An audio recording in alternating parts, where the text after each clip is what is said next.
Texas might be on to something big, and just let me tell you why.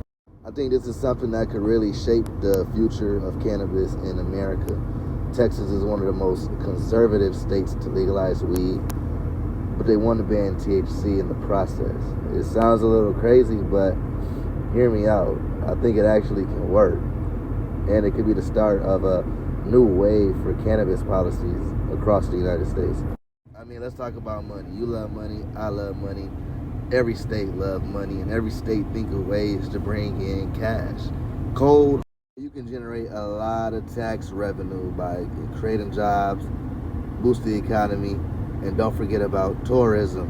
They come and spend money on weed, they buy food, they stay, they have fun. It's a win-win. And Texas, probably one of the best states to have that. Now, socially speaking, legalizing weed can help reduce mass incarceration. Every year, thousands of people, especially of color, get locked up for low-level cannabis crimes. Legalizing it means fewer people in THC. Some people don't want that psychoactive element in their weed. They think it can lead to bad behavior or even dangerous behavior. And yeah, THC affects from person to person, which is why some lawmakers are worried about it. But let's be clear, banning THC does not mean banning weed. It just means it controls how potent the weed can be, especially in a recreational setting. You're talking about a state like Texas where there's a strong desire. They basically want to balance freedom with safety. So how can Texas legalize weed but ban THC? It's simple. The state could draw a hard line on THC content. Think about it. Texas could regulate cannabis products, allowing them to be sold with low or no THC.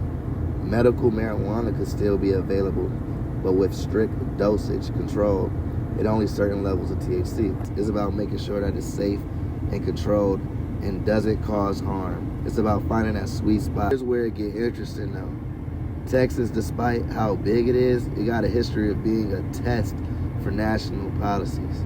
If Texas can figure this out and legalize weed without going all in on THC, it could be a model for most states is already pushing for federal legalizations, and the ones that are legal, we already seen them come up with their own state laws. The feds is actually backing down on their stance on weed, and I think if Texas can get this right, it might be a blueprint for the rest of the country.